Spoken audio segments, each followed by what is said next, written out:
Shalom, que Dieu vous bénisse, que sa grâce demeure sur vous, que son onction ne cesse de couler dans votre vie. Nous sommes à notre émission Anakazu de ce matin. Je suis très content d'être avec vous parce que simplement cette semaine est une semaine très prophétique et très importante pour le fait que nous irons dans la ville de Genève imposer la gloire de Dieu. Nous avons le Swiss Tour Anakazu, la CPMG, la caravane prophétique de miracles et de guérison au niveau de la Suisse, précisément dans la ville de Genève. Et nous sommes remplis de joie, d'abnégation, de courage d'être dans cette ville le 27 avril à partir de 10h et à partir de 17h. Nous serons très contents de pouvoir nous retrouver à cette ville de Genève, place de la Grotte 3 à Genève. L'Éternel nous fera beaucoup de bien et l'Éternel nous transformera. Peut-être que tu me suis et tu es en Suisse ou tu es en France voisine, à Mas, Cluse et aux alentours.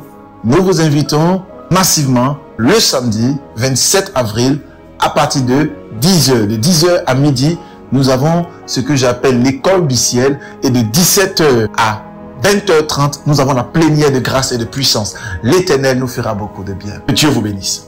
Nous sommes toujours sur notre grand thème sur la bataille du nomijo, la bataille de la pensée. Et nous sommes en train de comprendre qu'il est très important que nous puissions remporter les batailles au niveau de nos pensées.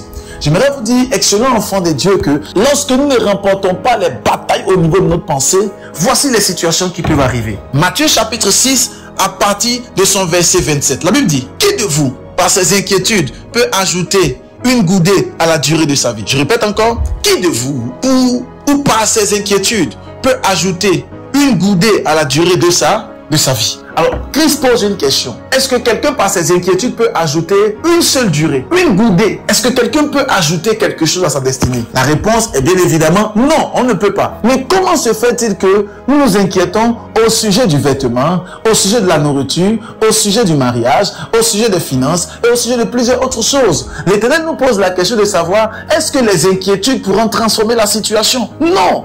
Alors Dieu veut nous faire comprendre ici que il y a une autre démarche, il y a une autre marche qu'il faut suivre pour faire transformer les situations. Ce n'est pas l'inquiétude, c'est seulement le mouvement. Le Seigneur veut nous faire comprendre ici que l'une des choses qui nous permettra que les situations soient transformées, ce n'est pas l'inquiétude, c'est sûrement le mouvement, la foi en Jésus-Christ. Lorsque nous regardons, notre esprit est focalisé sur lui. La bataille du nomijo est très importante dans la mesure où lorsque les pensées arrivent vers toi, elles créent en toi l'inquiétude. Les pensées viennent te submerger et commencent à te donner des pensées concernant ton loyer, concernant ton salaire, concernant ton époux qui ne t'aime plus, ton épouse qui ne t'aime plus, concernant tes études que tu n'arrives plus à finir, concernant ce problème de santé. Et tu commences à t'inquiéter. Oh, Christ est moi à la croix de Golgotha pour toi. Je viens prier ce matin pour la vie de quelqu'un. À ce Tanakazu, à cette émission de ce mercredi, j'aimerais déclarer que toutes les inquiétudes qui étaient logées dans ton esprit et qui avaient été créées par la pensée diabolique ou la pensée de l'homme, j'aimerais déclarer que ces pensées soient neutralisées par la puissance du Saint-Esprit.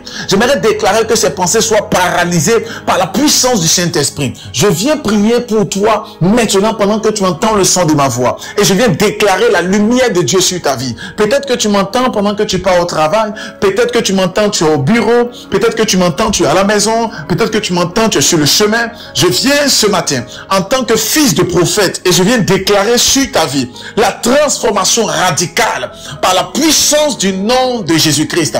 Toutes les pensées diaboliques sont complètement neutralisées par la puissance du nom de Jésus-Christ. Reçois maintenant la force, l'autorité et la puissance à pouvoir passer à une autre dimension.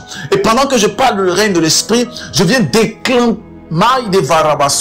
je viens déclarer la grâce, la puissance et l'autorité de Christ et de Dieu sur ta vie. Par la puissance du nom de Jésus. Par nos inquiétudes, nous ne pouvons rien changer. Mais par notre mouvement, par notre esprit qui est focalisé sur la pensée de Christ, nous prendrons de bonnes décisions. En parlant de bonnes décisions, demain jeudi, nous parlerons sur des décisions qui nous donneront la victoire. Que Dieu vous bénisse. Excellent enfant de Dieu. N'oubliez pas d'envoyer les témoignages, de mettre les cœurs et de partager au maximum. Que Dieu vous bénisse et à demain 6h. Shalom.